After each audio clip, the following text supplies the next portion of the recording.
రామనవమి రోజు హైదరాబాద్లోని ఒక ప్రసిద్ధమైన పురాతనమైన ఆలయానికి మేము వచ్చాము. రాములవారి పట్టాభిషేకం రాములవారు ఇక్కడే ఈ పురాతన ఆలయంలో, ఈ ప్రసిద్ధ ఆలయంలో చేయించుకున్నారని ప్రసిద్ధి. ఈ సీతారాంబాగ్ దేవాలయం గురించి చెప్పవలసి వస్తే ఇది 200 సంవత్సరాలు పైగా దీనికి ఆలయ చరిత్ర ఉంది.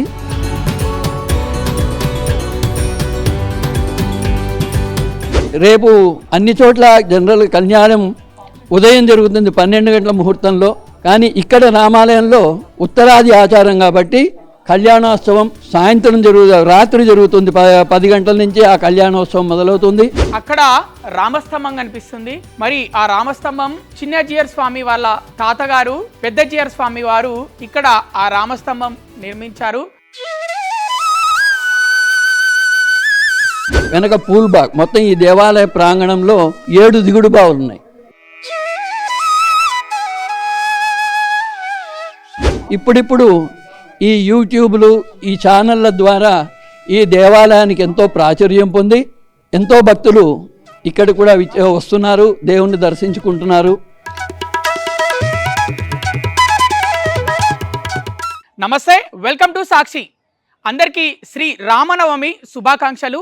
ఈ రామనవమి రోజు హైదరాబాద్లోని ఒక ప్రసిద్ధమైన పురాతనమైన ఆలయానికి మేము వచ్చాము. మా సాక్షి ఛానల్ వచ్చింది. ఎందుకంటే రాములవారి పట్టాభిషేకం రాములవారు ఇక్కడే ఈ పురాతన ఆలయంలో, ఈ ప్రసిద్ధ ఆలయంలో చేయించుకున్నారని ప్రసిద్ధి. మరి ఈ ఆలయం యొక్క విశిష్టతలు ఇప్పుడు నేను మీకు చెప్పబోతున్నాను. జై శ్రీరామ్. పురాతన ప్రసిద్ధ ఆలయం అని నేను చెప్పాను కదా, ఆ ఆలయం పేరే శ్రీ సీతారాముల స్వామి వారి ఆలయం. ఇది సీతారాంబాగ్లో ఉంది. దాదాపు 200 ఏళ్ల చరిత్ర కలిగిన ఈ ఆలయం మనం ఎంట్రీ అవ్వగానే మనకు ఎడమవైపు గోశాల కనిపిస్తుంది. అలాగే లోపల వేద పాఠశాల కూడా ఉంది. అలాగే ఈ ఆలయానికి సంబంధించి మొత్తం 7 బావులు ఉన్నాయి, 7 దిగుడు బావులు ఉన్నాయి. దిగుడు బావుల్లో ఇక్కడే పుణ్యస్నానాలు ఆచరించేవారు ఒకప్పుడు భక్తులు. ఇప్పుడు ఈ ఆలయం యొక్క మరిన్ని విశిష్టతలు మనం తెలుసుకుందాం. ఈ ఆలయంలో రామనవమి చాలా గొప్పగా బ్రహ్మాండంగా చేస్తారు. బ్రహ్మోత్సవాలు కూడా జరుగుతాయి. రామనవమి ముందు నుంచి అలాగే హనుమాన్ జయంతి వరకు కూడా ఇక్కడ బ్రహ్మోత్సవాలు చాలా బ్రహ్మాండంగా జరుగుతాయి. ఇక రామనవమి అలాగే హనుమాన్ జయంతి, దీపావళి కూడా చాలా బ్రహ్మాండంగా నిర్వహిస్తారు ఈ ఆలయంలో. ఈ ఆలయం యొక్క విశిష్టతలు, మరికొన్ని విశిష్టతలు ఇప్పుడు తెలుసుకుందాం రండి. లోపలికి వెళ్తున్నాము. ఇక్కడ తలుపులు మనం చూస్తున్నాము. ఇవి చాలా పెద్ద తలుపులు. ఇవి 1830లో ఈ ఆలయం నిర్మించినప్పటి ఈ తలుపుల్లాగా కనిపిస్తున్నాయి. చాలా పాత తలుపులు, చాలా పెద్ద తలుపులు. ఇది ప్రధాన ద్వారం. ఇలా మనం ప్రధాన ద్వారం నుంచి వెళ్ళగానే మనకి అక్కడ రామస్తంభం కనిపిస్తుంది. మరి ఆ రామస్తంభం చిన్నజీయర్ స్వామి వాళ్ళ తాతగారు పెద్దజీయర్ స్వామి వారు ఇక్కడ ఆ రామస్తంభం నిర్మించారు. మరి రామస్తంభం తర్వాత మనం కుడివైపుకి వెళ్తే రాములు వారు అలాగే అమ్మవారు సీత అమ్మవారు వాళ్ళు కొలువై తీరిన ప్రధాన ఆలయం లోపల రామస్తంభం నుంచి కుడివైపుకు వెళ్ళగానే మనకు లోపల ఆలయంలో వారు అక్కడ కొలువు తీరి ఉన్నారు. మరి ఒకసారి లోపలికి వెళ్దాం పదండి. ఇదే రామస్తంభము. ఈ రామస్తంభం చిన్నజీయర్ స్వామి వాళ్ళ తాతగారు పెద్దజీయర్ స్వామి నిర్మించారు. మరి ఇక్కడి నుంచి ఇటు కుడివైపుకి వెళ్తే ప్రధాన ఆలయం ఉంటుంది. మరి ఈ రామస్తంభం గురించి ఈ ఆలయంలోని స్థానాచార్యులు వారిని అడిగి తెలుసుకునే ప్రయత్నం చేద్దాం. అయ్యగారు, ఈ ఆలయంలోకి సీతారాంబాగ్లోని సీతారాముల స్వామి వారి ఆలయంలోకి రాగానే మొదటగా ప్రధాన ద్వారం నుంచి రాగానే ఈ స్తంభం కనిపిస్తుంది. ఈ స్తంభం గురించి మాకు కొన్ని విషయాలు చెప్తారా? ఈ రామస్తంభం 1968లో త్రిదండి శ్రీమన్నారాయణ రామానుజ పెద్దజీయర్ స్వామి గారు, అంటే ఇప్పుడు ఉన్న చిన్నజీయర్ స్వామి వారి తాతగారు వారు కట్టించారు. వారు దేశవ్యాప్తంగా 108 రామక్రతువులు చేశారు. ఆ చేసిన చోట ప్రతి చోట ఈ రామస్తంభాన్ని వారు కట్టించారు. ఈ రామస్తంభం కూడా కట్టింది మామూలుగా కట్టలేదు. ప్రతి ఇటుక మీద ఇదివరకు భారతి కట్టినప్పుడు శ్రీరామ శ్రీరామ అని రాసి ఎలా అయితే అప్పుడు లంకకు వారధి కట్టారో అదేవిధంగా ఈ రామస్తంభాన్ని కూడా భక్తులందరూ శ్రీరామ అని రాసిన ఇటకలతో పేర్చి కట్టారు. ఈ రామస్తంభానికి పైన ఒక చిన్న గూడు ఉంటుంది. ఈ శ్రీరామ శ్రీరామ అని అప్పుడు పాంప్లెట్లు కూడా అందరికీ పంచారు. రామకోటి అని దానికి పేరు. ఎందరో రాసి ఆ గూడులోంచి లోపలికి వేస్తారు. ఇప్పటికీ అది కొనసాగుతోంది. ఇక వేరే దేవాలయాల్లో కూడా అది కొనసాగింపు చేసి వారు భద్రాచలం చేరుస్తున్నారు. ఇక్కడేమో ఆ రామకోటి రాసిన వాళ్ళు తెచ్చి ఆ ముందు పైన గూడులో నుంచి లోపలికి వేసేస్తారు. ఇప్పటికీ మధ్య మధ్యలో అది కొనసాగుతోంది. ఇది ఆ రామస్తంభం యొక్క చరిత్ర. శ్రీరామకోటి రాసిన వాళ్ళు పైన ఒక గూడు ఉంటుంది. ఆ గూడు నుంచి ఆ లోపల రామస్తంభం లోపల వేస్తారంట శ్రీరామకోటి రాసిన వాళ్ళు. మరి చూసారు కదా రామస్తంభం గురించి విశిష్టత. ఇప్పుడు ప్రధాన ఆలయంలోకి శ్రీరాములు అలాగే సీతమ్మ వారి కొలువు తీరిన ప్రధాన ఆలయంలోకి వెళ్దాం పదండి.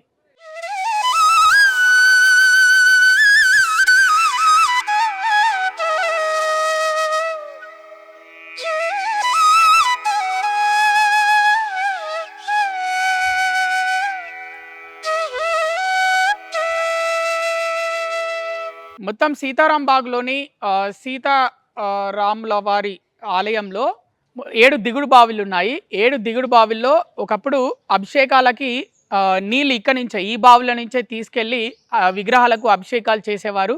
అలాగే ముఖ్యంగా ఈ ఆలయం బయట ఉన్న ఒక దిగుడు బావి చాలా ప్రత్యేకమైన దిగుడు బావి, చాలా పెద్ద బావి. అక్కడ అమ్మవార్లకి తీసుకెళ్ళి అక్కడ ప్రత్యేకంగా అభిషేకాలు చేయించేవారంట. బ్రహ్మోత్సవాలకి అమ్మవారు అక్కడికి వెళ్ళి చక్ర స్నానాలు ఆచరించేవారంట. అంత విశిష్టత కలిగిన దిగుడు బావులు ఇక్కడ ఈ సీతారాం బాగ్లోని సీతారాముల వారి ఆలయంలో ఉన్నాయి. మరి ఇప్పుడైతే ఈ బావులు చూస్తే చాలా పురాతనంగా, అంటే చూస్తే కొంచెం అంటే వాటర్ పాకురు పట్టి ఉన్నాయి. కానీ ఒకప్పుడు చాలా ప్రసిద్ధి కలిగిన బావులు ఇవి. ఇప్పుడిప్పుడే వాలంటీర్స్ వచ్చి వీటిని చాలా శుద్ధి చేస్తున్న కార్యక్రమాలు మొదలు పెట్టారని చెప్తున్నారు మరి ఆలయ అర్చకులు. ప్రతి శుక్రవారం అమ్మవారు లక్ష్మీ అమ్మవారు ఈ దిగుడు బావి దగ్గరికి వెళ్ళి ఆలయం బయట ఉన్న పెద్ద దిగుడు బావి దగ్గరికి వెళ్ళి వచ్చేవారంట. అంటే అంత విశిష్టత కలిగిన దిగుడు బావులు ఇవి. చాలా పురాతనమైనవి. 1930లో ఈ ఆలయం నిర్మించినప్పుడే దిగుడు బావులు కూడా నిర్మించారు. మొత్తం 7 దిగుడు బావులు ఈ ఆలయంలో ఉన్నాయి. మరి ఈ సీతారాం బాగ్లోని సీతారాముల స్వామి వారి ఆలయం చుట్టూ తోట ఉండేది. అందుకే తోటని బాగ్ అని అంటారు. అందుకే సీతారాం బాగ్ అని ఈ ఏరియాకు పేరు వచ్చింది. మరి చాలా ఆహ్లాదకరమైన వాతావరణం, చుట్టూ పచ్చని చెట్లు ఉన్నాయి. మొత్తం 25 నుంచి 30 ఎకరాల ఈ స్థలంలో చాలా, అంటే చుట్టూ ప్రహరీ గోడ కూడా ఉంది. ప్రహరీ గోడలో 20 అడుగులు ఎత్తుంది చుట్టూ ప్రహరీ గోడ ఈ ఆలయం చుట్టూ ఉంది. అలాగే వేద పాఠశాల, గోశాల, దిగుడు బావులు, ఇట్లా ఎంతో ప్రత్యేకత కూడిన ఆలయం ఇది. ప్రస్తుతం అయితే మనం ఇక ప్రధాన ఆలయంలోకి రాముల వారు సీతమ్మ వారు ఎక్కడైతే కొలువు తీరారో అక్కడికి మనం వెళ్ళబోతున్నాము. ఇది ద్వారము. ప్రధాన ఆలయంలోకి ద్వారం ద్వారా మనం వచ్చేసాము. ఇప్పుడైతే ప్రస్తుతానికి ఇక్కడ పెద్ద పెద్ద స్తంభాలు చూస్తున్నాం మనము ఇక్కడ. అలాగే ఇప్పుడు ఎలాగైతే మనకి శోభయాత్ర చేస్తారో శోభయాత్రకు సంబంధించిన అక్కడ అవి కూడా ఇక్కడ ఉన్నాయి. సో టెంపుల్ మాత్రం చాలా పురాతనమైంది, చూడడానికి చాలా అద్భుతంగా ఉంది టెంపుల్. శోభయాత్రకు తీసుకెళ్లే విగ్రహాలన్నీ ఇక్కడే ఉన్నాయి. సో మరి రేపు శోభయాత్ర కూడా ఇక్కడనే మొదలవుతుంది శ్రీరామనవమికి సంబంధించి. ఇప్పుడు ఇది ఇంకా ద్వారం టెంపుల్లోకి వెళ్ళడానికి. మరి రండి లోపలికి వెళ్దాం. ఇక మనం ప్రధాన ఆలయంలోకి వీలమురాట్ కొలువైన ఆలయంలోకి వెళ్ళాలి అంటే ఇదే ప్రధాన ద్వారం. ఇక్కడికి రాగానే మనకి ఈ పురాతనమైన తలుపు పైన విష్ణుమూర్తి, అలాగే పైన శంకు, అటువైపు చక్రం, కింద హనుమంతుడు. చాలా అంటే ఇప్పుడున్న జనరేషన్కి ఇలాంటి పురాతన ఆలయాలకు తెలిస్తే మన యొక్క ఆచారాలు సాంప్రదాయాలు అప్పటి యొక్క దేవుల యొక్క విశిష్టత ఇవన్నీ ఆ చరిత్ర మనకు తెలుస్తుంది. కాబట్టి ఈ జనరేషన్ ఎంత వీలైతే అంత మొదటగా పురాతన ఆలయాల్లోకి తీసుకెళ్లే ప్రయత్నం చేయాలని అయితే అందరూ భావిస్తున్నారు పెద్దలు. సో మేము కూడా మా ఛానల్ తరఫున అదే విధంగా మేము ఇక్కడి పురాతన ఆలయంకి ఈ శ్రీరామనవమికి సంబంధించి పురాతన ఆలయంకి వెళ్తేనే రాముడి యొక్క గొప్పతనము, అక్కడున్న అర్చకులు అయితేనేమి, అక్కడున్న స్థానాచార్యులు అయితేనేమి, రాముడి యొక్క విశిష్టత, ఆలయం యొక్క విశిష్టత, ఆ చరిత్ర గురించి వాళ్ళు చెప్తారు. కాబట్టి మనకి ఎడమవైపు ఇక్కడ మండపం కనిపించింది. మొత్తం ఎన్ని 1 2 3 4 అంటే 4 వరుసల్లో 4 స్తంభాలు ఉన్నాయి, 4 కాళ్ళు ఉన్నాయి. అంటే కొంతమంది అర్చకులు వీటిని కాళ్ళు అని కూడా అంటారు. ఈ 16 ఉన్నట్టున్నాయి. మరి ఈ 16 చూడ్డానికి చాలా బాగున్నాయి. ఈ ఆర్కిటెక్చరు ఎట్లా అంటే మండపం చూడడానికి ఎంతో అద్భుతంగా ఉంది, చూడడానికి చాలా బాగుంది. మరి ఈ మండపం గురించి ఇక్కడున్న అర్చకుల్ని అడిగి తెలుసుకునే ప్రయత్నం చేద్దాం. మరి ఈ మండపంలో కళ్యాణం చేస్తారా లేకపోతే ఏంటి, ఈ మండపం యొక్క విశిష్టత ఏంటి, ఇవన్నీ వారిని అడిగి తెలుసుకునే ప్రయత్నం చేద్దాం.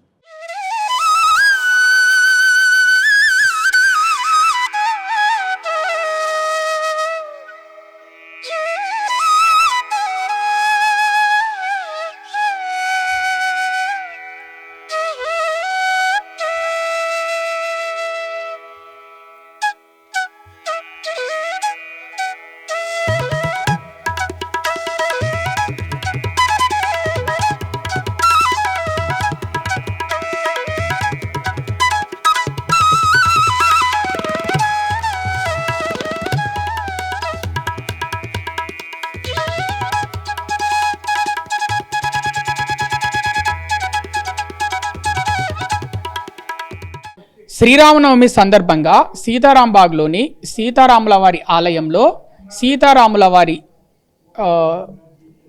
పెళ్లి వేడుక ఇక్కడే ఈ మండపంలోనే జరుగుతుంది. మరి ఏ విధంగా నిర్వహిస్తారో ఒకసారి ఇక్కడ స్థానాచార్యులు గోపాలకృష్ణమాచార్యులు గారిని అడిగి తెలుసుకునే ప్రయత్నం చేద్దాం. సార్, ఇక్కడ ఆలయంలో ఇక్కడ మండపం ఉంది. ఈ మండపంలో సీతారాముల స్వామి వారి ఒక పెళ్లి వేడుక ఇక్కడ నిర్వహిస్తారని తెలిసింది. ఏ విధంగా నిర్వహిస్తారు సార్? ఎలా జరుగుతుంది? ఏ టైంకి స్టార్ట్ అవుతుంది? ఈ రాముల వారి కళ్యాణోత్సవం ఈ 16 కాళ్ళ మండపంలో ఎంతో వైభవంగా ఈ ఆలయం స్థాపించినప్పటి నుంచి ఇక్కడ ఈ కళ్యాణోత్సవం ఇదే మండపంలో జరుగుతోంది. సాయంత్రం రామలక్ష్మణుల హనుమంత వాహనంపై, తర్వాత సీతమ్మ వారు పల్లకీలో ఈ పురవీధుల గుండా ఊరేగింపు ఈ ఆలయానికి చేరుకుంటుంది. తర్వాత ఆ ముందు వైకుంఠ మండపంలో ఆ రాముల వారిని జనక మహారాజు మీకు మా అమ్మాయి అయిన జానకినిచ్చి వివాహం చేయాలనుకుంటున్నాను, దానికి మీ అనుమతి ఇవ్వాలని రాముల వారిని అడుగుతారు. అప్పుడు రాముల వారు ఎంతో వినయంగా, ఇప్పుడు ప్రత్యేకంగా నాకు నేనుగా మీకు నా నిర్ణయం చెప్పలేను, ఎందుకంటే నాకు మా తల్లిదండ్రులు, తర్వాత నాకు విద్య నేర్పిన గురువులు, మా వంశాచార్యులు అందరూ ఉన్నారు. వారిని మీరు కనుక్కుంటే వారి అభీష్టం మేరకు నేను నడుచుకుంటానని రాముల వారు అంటారు. అయితే అప్పుడు జనకుల వారు ఏమంటారంటే, దానికి సంబంధించి అన్నీ వారి అందరితోటి నేను మాట్లాడిన తర్వాతనే నీ అనుమతి కోరుంటానని జనకులు వారు అంటారు. అయితే పెద్దలందరూ ఎట్లా నిర్ణయిస్తే దానికి సుముఖంగా నేను ఉంటానని రాముల వారు చెప్తారు.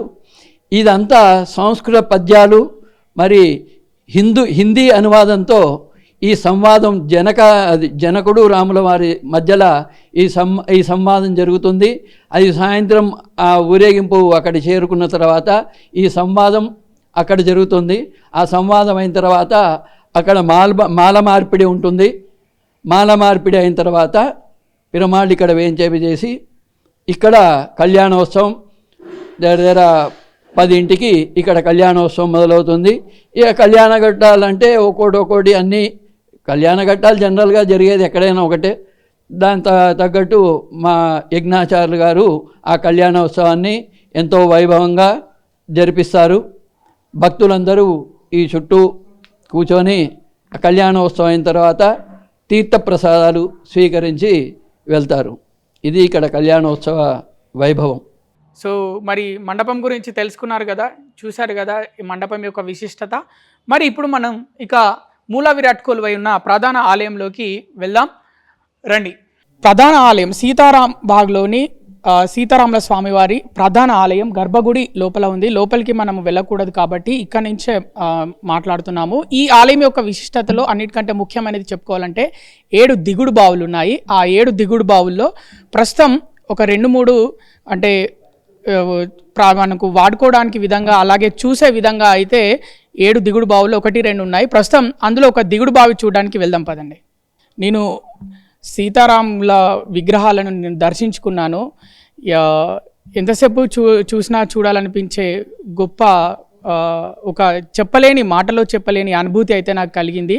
మీరు కూడా భక్తులందరూ కూడా ఈ ఆలయానికి చేరుకొని శ్రీరామనవమి సందర్భంగా ఇక్కడికి చేరుకొని శ్రీరాముల వారిని అలాగే అమ్మవారిని సీతాదేవి వారిని కూడా మీరు దర్శించుకోవాలి.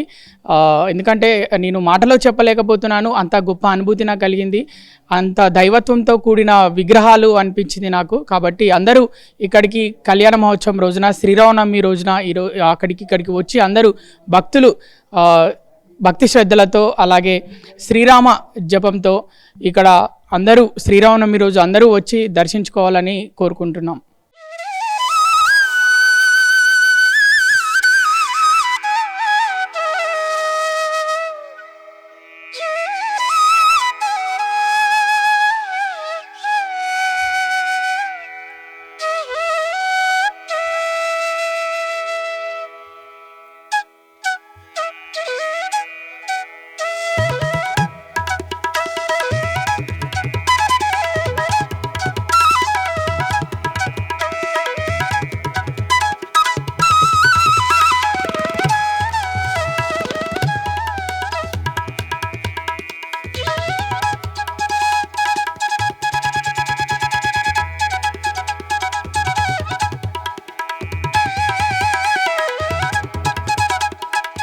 శ్రీరామనవమి అంటే హైదరాబాద్లో అందరికీ మొదటగా గుర్తొచ్చే దేవాలయం ఏదైనా ఉంది అంటే అది సీతారాం బాగ్ సంబంధించిన సీతారాముల వారి ఆలయం. ఇక్కడ ప్రస్తుతం మనము ఈ ఆలయానికి సంబంధించి స్థానాచార్యులు గోపాలకృష్ణమాచార్యులు గారితో ఉన్నాము. నమస్తే అండి. సార్, ఈ శ్రీరామనవమి గురించి అలాగే ఈ టెంపుల్ యొక్క విశిష్టత గురించి చెప్పండి. మొదటగా శ్రీరామనవమి గురించి చెప్పాలంటే మీరు ఏం చెప్తారు? శ్రీమతే రామానుజాయ నమః. మనం ఈ త్రేతాయుగంలో రామరాజ్యాన్ని స్థాపించడం అంటే రాముల వారు అయోధ్యను పాలించినప్పుడు అక్కడ ప్రజలకి ఎటువంటి కష్టాలు లేకుండా అందరూ ఎంతో సుఖ సంతోషాలతో వారు జీవించారు. అప్పటి నుంచి ఆ రాముల వారిని ఆదర్శంగా తీసుకుంటూ వారికి గౌరవంగా మనం ఈ శ్రీరామనవమి ఉత్సవాలు జరుపుకుంటున్నాం. శ్రీరామనవమి రోజు రాముల వారి కళ్యాణం కూడా ఎంతో వైభవంగా నిర్వహించుకుంటున్నాం. ఇదివరకు దేవాలయాల్లో మాత్రమే ఈ కళ్యాణోత్సవాలు జరిగేది. ఇప్పుడు ప్రతి కాలనీల్లో, బస్తీలో, అపార్ట్మెంట్స్, గేటెడ్ కమ్యూనిటీస్ ఇట్లా ఒక చోట కాకుండా ప్రతి చోట ఈ కళ్యాణోత్సవాలు ఎంతో వైభవంగా జరుపుకుంటున్నాం మనం. అది మన హిందూ ధర్మానికి ఎంతో ఆదర్శవంతమైన పరిణామం. ఎందుకంటే ఇదివరకు ఇది లేదు. ఇప్పుడు మన హిందూ ధర్మంలో ప్రతి చోట ఎక్కడి నుంచో దాడులు జరుగుతున్నాయి. దాన్ని ఎదుర్కోవడానికి మన హిందువులందరూ సంఘటితంగా ఉండి ఆ దాడులని ఎదుర్కోవడానికి మనమందరం మనవంతు ప్రయత్నం చేయాలని అందరినీ నేను కోరుకుంటున్నాను. అలాగే ఈ సీతారాంబాగ్ దేవాలయం గురించి చెప్పవలసి వస్తే ఇది 200 సంవత్సరాలు పైగా దీనికి ఆలయ చరిత్ర ఉంది. ఈ దేవాలయాన్ని నిజాం కాలంలో అప్పుడు పూరన్మల్ వంశస్థులు రాజస్థాన్ నుంచి ఇక్కడ వ్యాపారం గురించి ఇటు వచ్చారు. వారిలో ఒక వరకు మన నిజాం ప్రభుత్వంలో ఇక్కడ పన్ను వసూలు అధికారిగా ఉన్నారు. వారు ఎంతో శ్రద్ధతో ఆ పనులన్నీ నిర్వహించారు. తర్వాత వారికి ఇక్కడ ఒక రామాలయాన్ని నిర్మించాలనే సదుద్దేశం కలిగింది. ఆ విధంగా నిజాం ప్రభువుల్ని వారు వేడుకోవడం జరిగింది, మాకు ఇక్కడ స్థలం ఇస్తే మేము ఆలయాన్ని కడతామని. అలాగే నిజాం ప్రభు కూడా దానికి తగ స్థలం ఇచ్చారు. ఇక్కడ వారు మొదలుగా ఇక్కడ రామాలయాన్ని నిర్మించిన తర్వాత ఈ రామాలయం అంతా ఉత్తరాది ఆచారంలో నడుస్తుంది. తర్వాత ఇక్కడే వరదరాజస్వామి దేవాలయం కూడా నిర్మించారు. అదేమో ఈ మార్వాడీల ఆచార్యులు గాదిస్వామి కాంచీపురం వారిది, వారి ద్వారా ఇక్కడ వారి సలహాలు తీసుకొని వరదరాజస్వామి దేవాలయం నిర్మించారు. అక్కడంతా మన దక్షిణాది ఆచారంగా ఉత్సవాలన్నీ నిర్వహింపబడతాయి.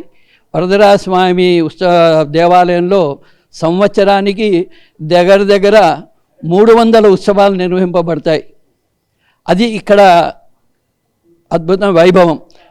భక్తులతో సంబంధం లేకుండా, ఆదాయంతో సంబంధం లేకుండా వీరు ప్రతి ఉత్సవాన్ని ఎక్కడ విడవకుండా అన్ని ఉత్సవాలు ఎంతో వైభవంగా నిర్వహిస్తున్నారు. ఇప్పుడిప్పుడు ఈ యూట్యూబ్లు, ఈ ఛానళ్ళ ద్వారా ఈ దేవాలయానికి ఎంతో ప్రాచుర్యం పొంది ఎంతో భక్తులు ఇక్కడ కూడా వస్తున్నారు, దేవుణ్ణి దర్శించుకుంటున్నారు.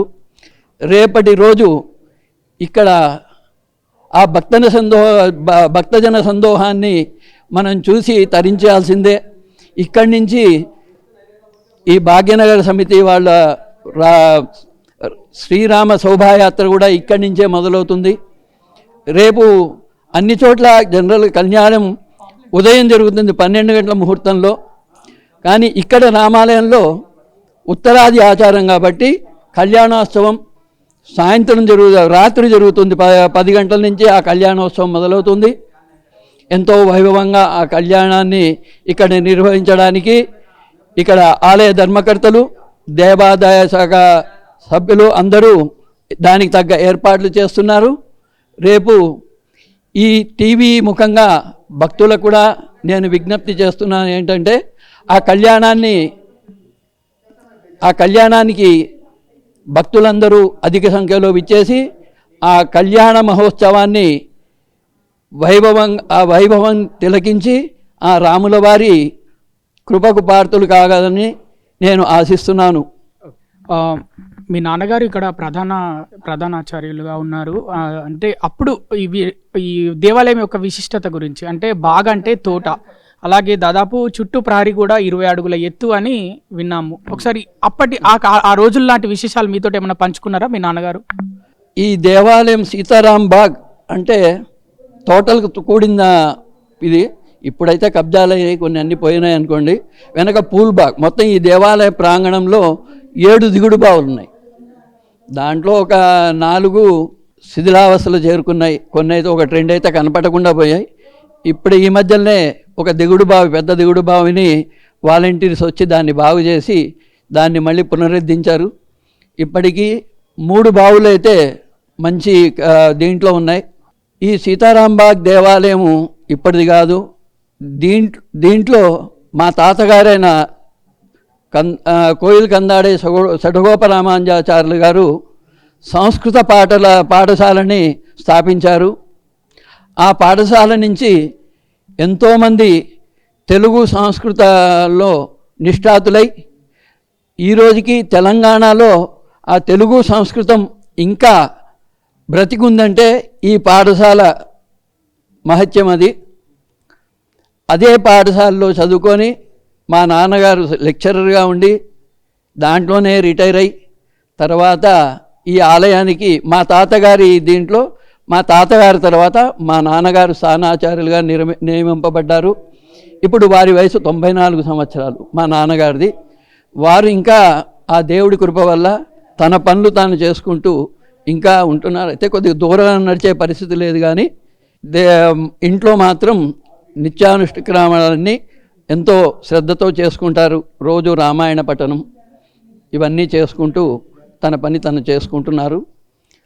ఇక్కడ ఈ సంస్కృత పాఠశాల నుంచి ఎంతోమంది, అంటే ఇప్పుడు మరింగంటి శ్రీరంగాచార్యులు గారని, వంగీపురం రామానుజాచార్యులు గారని, తర్వాత అమరవాది కృష్ణమాచార్యులు గారని, తర్వాత సముద్రాల శ్రీనివాసాచార్యులు గారని, తర్వాత కందాడి రామానుజాచార్యులు గారు, మీరు పేరు వినే ఉంటారు. వారు కూడా ఇక్కడ శిష్యులే, మా తాతగారి శిష్యులే. వారు ఈ మధ్యలోనే ప్రబంధించారు. వారు కూడా ఈ ఉపన్యాసాల్లో ఎంతో ప్రాచుర్యం పొంది ఈ దీంట్లో వారు ఎంతో పేరు గడించారు. తర్వాత రవ్వా శ్రీహరి అని వారు మన ద్రవిడ యూనివర్సిటీకి వైస్ ఛాన్సలర్గా నియమింపబడ్డారు. వారు కూడా ఇక్కడ చదువుకున్న వారే. అట్లా కేకే రంగనాథాచార్యులు గారని ఆంధ్ర సారస్వత పరిషత్లో లెక్చరర్గా ఉండి తర్వాత వారు హైదరాబాద్ యూనివర్సిటీలో సంస్కృత ప్రధానాచార్యులుగా ఉన్నారు. అట్లా చెప్పుకుంటూ పోతే ఇక్కడ విద్యార్థులు ఎక్కలేదు. ఎంతోమంది వివిధ ప్రాంతాల్లో ఉన్నత పదవులు అనుభవించి ప్రస్తుతం కొందరు విశ్రాంత జీవితం గడుపుతున్నారు, కొందరు ఆ పరమాత్మను చేరుకున్నారు. ఏది ఎట్లయినా ఈ తెలంగాణ ప్రాంతంలో ఈ తెలుగు సంస్కృతం ఇంకా బతికి ఉంది అంటే ఈ శ్రీ వెంకటేశ్వర వేదాంతవర్ధిని సంస్కృత కళాశాల పుణ్యఫలమే అది. దాంట్లో ఎటువంటి అనుమానం లేదు. గురువుగారు, శ్రీరామనవమి ఏ టైంలో ఇక్కడ జరపబోతున్నారు, ఏ సమయంలో జరపబోతున్నారు, అలాగే హనుమాన్ జయంతి వరకు కూడా ఉత్సవాలు జరుగుతాయని విన్నాము, ఒకసారి చెప్తారా? ఈ రామాలయంలో ప్రతి ఏటా బ్రహ్మోత్సవాలు 7 రోజులు జరుగుతాయి. ఆ బ్రహ్మోత్సవాలు ఉగాది అయిన సప్తమి రోజు అంకురార్పణతో మొదలై చతుర్దశి రోజు బ్రహ్మోత్సవాలు చక్ర స్నానంతో ముగుస్తుంది. పౌర్ణమి రోజు హనుమాన్ జయంతి. తర్వాత రామాలయంలో బ్రహ్మోత్సవాల తర్వాత ఏ ఆలయంలోనూ శాంతి ఉత్సవాన్ని జరిపే ఆచారం ఉంది. అదేవిధంగా పౌర్ణమి రోజు ఆ శాంతి ఉత్సవం ఇక్కడ నిర్వహిస్తారు. బ్రహ్మోత్సవం మొదలైన 3వ రోజు అంటే నవమి రోజు ఇక్కడ శ్రీరాముల వారి కళ్యాణోత్సవం ఎంతో వైభవంగా నిర్వహింపబడుతుంది. ఇంకోటి చెప్పేది ఏంటంటే ఏ దేవాలయాల్లో అయినా తర్వాత బస్తీల్లో కానీ కమ్యూనిటీల్లో కానీ ఎక్కడైనా సీతారాముల కళ్యాణం జనరల్గా మధ్యాహ్నం అంటే 12 గంటలకు జరుగుతుంది. కానీ ఈ దేవాలయంలో మాత్రం ప్రత్యేకంగా ఎక్కడ చూసినా సిటీలో ఎక్కడ చూసినా కూడా ఉదయం జరిగేది. ఈ దేవాలయంలో మాత్రం కళ్యాణోత్సవం రాత్రి 11-11:30 మధ్యలో జరుగుతుంది. ముందుగా ఇక్కడి నుంచి హనుమంత వాహనంలో రామలక్ష్మణులు, పల్లకీ వాహనంలో సీతమ్మ వారు ఊరేగింపుగా పురవీధుల గుండా వేంచేసి ఆలయంలో ప్రవేశిస్తారు. ప్రవేశించిన తర్వాత అక్కడ రాముడికి, తర్వాత జనకుడికి, దశరథుడికి వీళ్ళందరికీ ఒక సంవాదం అనే ఉత్సవం ఇంకా వేరే చోట ఎక్కడ ఇది లేదు. ఇక్కడ మాత్రం ఆ ముందు మండపంలో జరుగుతుంది. ఆ సంవాదం అయిన తర్వాత రామలక్ష్మణుని సీతాదేవిని ఈ కళ్యాణ మండపంలో వేంచేపజేసి ఆ కళ్యాణోత్సవాన్ని సుమారుగా 9:30-10 ప్రారంభిస్తారు. ముగింపు వచ్చేసరికి 11-11:30 అవుతుంది. తర్వాత వచ్చిన భక్తులందరికీ కూర్చోబెట్టి తీర్థప్రసాదాలు వినియోగం జరుగుతాయి. జనరల్గా వేరే దేవాలయాల్లో ఒక కౌంటర్ లాగా పెట్టి వరుసగా నిలబెట్టి చేతుల్లో ఇచ్చేస్తారు. ఇక్కడ ఎంతమంది వచ్చినా అక్కడ సంఖ్యతో ప్రాబ్లం లేకుండా ప్రతి వాళ్ళని కూర్చోబెట్టి ప్రసాదం ఇచ్చే సంప్రదాయం ఈ ఒక్క దేవాలయంలోనే ఉంది. మరి ఏ దేవాలయంలో ఆ సంప్రదాయం లేదు. అది ఇక్కడ విశేషం. చూసారు కదండి, సీతారాం బాగ్ యొక్క సీతారాముల స్వామివారి ఆలయం యొక్క విశిష్టత. ఇక్కడ శ్రీరామనవమి నుంచి మొదలు పెడితే ఇంకా ముందు రోజు నుంచి మొదలు పెడితే హనుమాన్ జయంతి వరకు ఇక్కడ బ్రహ్మోత్సవాలు జరుగుతాయి. భక్తులు ప్రతిరోజు వచ్చి రాముల వారిని, హనుమంతుల వారిని దర్శించుకోవచ్చు ఇక్కడ హనుమాన్ జయంతి వరకు. అలాగే పెద్ద సంఖ్యలో శ్రీరామనవమి రోజు భక్తులందరూ రావాలని స్థానాచార్యులు గోపాల కృష్ణాచార్యులు అందరికీ స్వాగతం చెప్తున్నారు. మరి భక్తులు పెద్ద ఎత్తున చేరుకొని ఈ శ్రీరామనవమిని పెద్ద ఎత్తున విజయవంతం చేయాలని మా సాక్షి ఛానల్ తరఫున మేము కూడా కొట్టుకుంటున్నాం. ధన్యవాదాలు సార్. జయ శ్రీమన్నారాయణ. శ్రీమతే రామానుజాయ. సీతారాముల స్వామివారి విగ్రహాలు మనం రేపు కళ్ళకు కట్టొచ్చే విధంగా ఇక్కడ వాళ్ళ కళ్యాణ మహోత్సవం జరుగుతుంది. కాబట్టి భక్తులందరూ పెద్ద ఎత్తున రావాలి. ప్రస్తుతం వాళ్ళు లోపలనే అంటే గర్భగుడిలో కొలువు తీరున్నారు. రేపు మాత్రం శ్రీరామనవమి సందర్భంగా అందరికీ కనిపించే విధంగా వారి యొక్క కళ్యాణ మహోత్సవం అయితే ఇక్కడ సీతారాం బాగ్లోని సీతారామ స్వామి వారి ఆలయంలో నిర్వహించబడుతుంది. కాబట్టి భక్తులందరూ పెద్ద ఎత్తున చేరుకొని ఆ మహా విశిష్టత గల కళ్యాణ మహోత్సవం కల్లారా తిలకించాలని ఇటు ఆలయం వారు ఇటు అందరూ ప్రధాన అర్చకులు అందరూ కోరుకుంటున్నారు.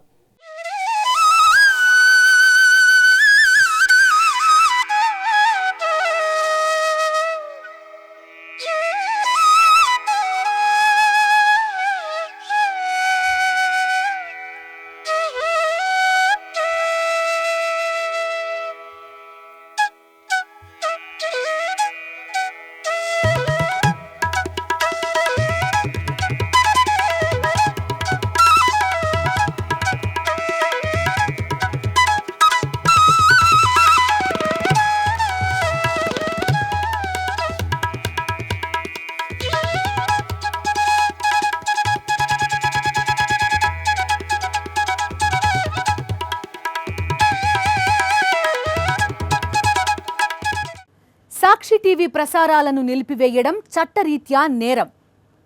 సాక్షి టీవీ ప్రసారాల కోసం మీ స్థానిక కేబుల్ ఆపరేటర్ని వెంటనే సంప్రదించండి. DTHలో ఇంటర్నెట్లో కూడా సాక్షి టీవీ ప్రసారాలను వీక్షించవచ్చు.